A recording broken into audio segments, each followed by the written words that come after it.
अस्सलाम वालेकुम। आज मैं आपका math teacher sir Mehtab Ali. आज हमारे पास एक जनरल टॉपिक है जो मैथमेटिक्स के रिलेटेड भी और फिज़िक्स के रिलेटेड भी है। नाइन्थ की जो मैथमेटिक्स और फिज़िक्स में ये एक ही टॉपिक आता है, इसलिए मैंने इसको जनरल टॉपिक लिया है। तो first of all scientific notation है क्या, ये हमें पता होना चाहिए। एक साइंटिफिक नोटेशन एक ऐसा तरीका है जिसमें हम बड़ी वैल्यू या स्मॉल वैल्यू है जिसको हम सिंपलर या डेसिमल फॉर्म में हम उसे एक्सप्रेस कर सकते हैं। ठीक है। और याद रखें हमारे पास मैंने कुछ मिसाल दिए हैं, तो याद रखें 2 पॉइंटें हैं मेरे पास, 2 पॉइंट्स है, ये मैंने आपको बतानी है। क्योंकि अगर हमारे पास जब भी हम कोई किसी डिजिट्स को आ, मतलब राउंड ऑफ करते हैं, left hand side to right hand side to left hand करते हैं या left hand side to right hand करते हैं, तो उस वैल्यू की जो हमारे पास जो है बेस के ऊपर पावर है वो अलग होती है। ठीक है। अगर हम किसी भी वैल्यू को right hand side to left hand side करेंगे तो वो हमारे पास पॉजिटिव वैल्यू कहलाएगी। यहाँ पर मैंने उसका एग्जांपल दिया है। ठीक है। और ये जो वैल्यू हमारे पास होती है वो पॉजिटिव वैल्यू लार्जर वैल्यू होती है। ठीक है। अब ये लार्जर वैल्यू जो हमारे पास होती है वो पॉजिटिव में होती है, और उसको हम इस तरह जो है एक्सप्रेस करते हैं 3.6 10 रेस्ट पावर 8 करते हैं। ठीक है। इसी तरह दूसरा हमारे पास है left hand to right hand, जो हमारे पास नेगेटिव लिखा जाता है, जिसे हम सिमिलर वैल्यू कहते हैं। उसके अलावा ये मैंने उसका एग्जांपल दिया है 0.0006263, ये हमारे पास सिमिलर वैल्यू है जिसको हम नेगेटिव में लिखते हैं। ठीक है। अब ये कहने का मकसद ये है कि जो भी वैल्यू हम यहाँ पर लिखते हैं, जो भी वैल्यू हम लिखते हैं, फ़र्ज़ करो ये एक हमारे पास स्टैंडर्ड फॉर्म है, एक ऑर्डिनरी फॉर्म है जिसको पढ़ना लिखना ये मुश्किल है। इसको जो है आसानी से लिखने का तरीका है, एक साइंटिफिक नोटेशन है जिसे हम लिख सकते हैं। ठीक है। और उसके अलावा कुछ मैं आपको मेन पॉइंट्स साइंटिफिक नोटेशंस के बताऊंगा। मेन मेन पॉइंट्स क्या है, साइंटिफिक नोटेशन को हम जो है कोफिशेंट मल्टीप्लाई बाय बेस और पावर के तौर पे लिखते हैं। ठीक है। जब भी आप साइंटिफिक नोटेशन लिखेंगे तो साइंटिफिक नोटेशन को इस तरीके से लिखेंगे। ठीक है। जो आपका कोफिशेंट होगा, ठीक है, कोफिशेंट होगा वो आपका हमेशा एक नेचुरल नंबर होगा या डेसिमल नंबर होगा।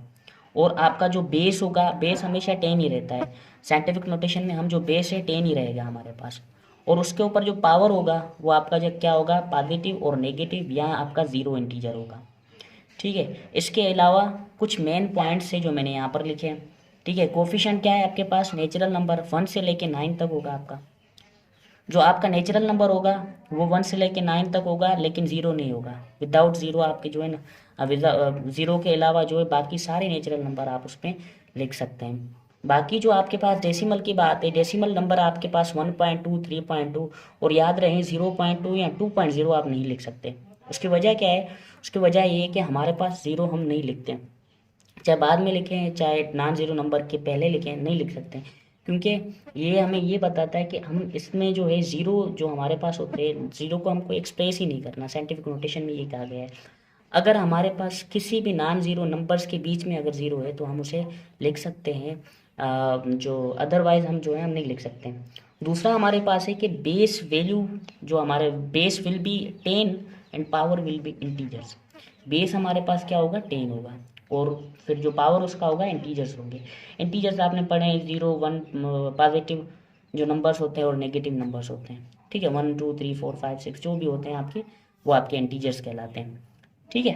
अब यहाँ पर जो है अगर आपके पास पावर जो ज़ीरो होगा, यहाँ पर एक मेन पॉइंट ये है कि अगर किसी भी बेस के ऊपर पावर ज़ीरो होगा तो वो पावर आपका 1 के बराबर होगा। जैसे कि मैंने यहाँ पर जो है बेस कॉमन उठाया है, क्योंकि 10 पावर है, 10 के ऊपर पावर ज़ीरो है तो वो ये बराबर होगा 1। एक्स के ऊपर पावर ज़ीरो है तो ये बराबर होगा 1। कोई भी ले लें आप, यहाँ ऐसे करें कि कोई भी आपके पास वैल्यू है उसके ऊपर पावर है ज़ीरो है, तो इसका मतलब ये है कि ये 1 के बराबर है। किसके बराबर है, 1 के बराबर है। ठीक है। अब ये कभी कभी क्या होता है, हम जंप नहीं करते, कोई डिजिट्स जंप नहीं करते, क्योंकि विदाउट जंपिंग द डिजिट्स, मतलब जंपिंग करवाने का कोई जवाब ही नहीं होता, क्योंकि वो एक्चुअल प्लेस पे होता है। ठीक है। इसीलिए हम क्या करते हैं, यहाँ एक सिंगल डिजिट्स होता है, नेचुरल नंबर होता है। नेचुरल नंबर होने के बाद उसका जो पावर होगा वो हमेशा ज़ीरो होगा, सिंगल डिजिट्स होगा। जैसे यहाँ पर मैंने 3 लिखा है, 3 की जगह पे कोई भी हो सकता है 1 से लेके 9 तक, मतलब सिंगल डिजिट्स जो होगा हमारे पास उसका, हम उसको जो है साइंटिफिक नोटेशन में इस तरह लिखेंगे। और उसका जो बेस के ऊपर पावर होगा ज़ीरो होगा। अगर उसके बेस के ऊपर पावर ज़ीरो है तो वो बराबर किसके होगा, 1 के बराबर होगा। ठीक है। अब अगर आप वन को, इसको आप चेंज करेंगे, इसको ऑर्डिनरी फॉर्म में चेंज करेंगे तो ये आपका जो है थ्री में कन्वर्ट हो जाएगा, दोबारा ये वैल्यू इसमें कन्वर्ट हो जाएगी, थ्री में चेंज हो जाएगा। और उसके अलावा दूसरा मैंने पॉइंट्स आपको ये बताना है कि इसमें अगर पॉइंट हमारे पास एक्चुअल प्लेस पे हो, किस प्लेस पे हो, एक्चुअल प्लेस पे, एक्चुअल प्लेस मतलब जैसे कि मैंने यहाँ पर पॉइंट है, क्योंकि याद रखिए जब भी लेफ्ट हैंड साइड पे, जो हमारे पास लेफ्ट हैंड साइड, पॉइंट के लेफ्ट हैंड साइड पे हम सिर्फ, पॉइंट के लेफ्ट हैंड साइड पे हम सिर्फ एक डिजिट्स छोड़ेंगे, बाकी जो राइट हैंड साइड पे चाहे कितने भी डिजिट्स हों, ठीक है।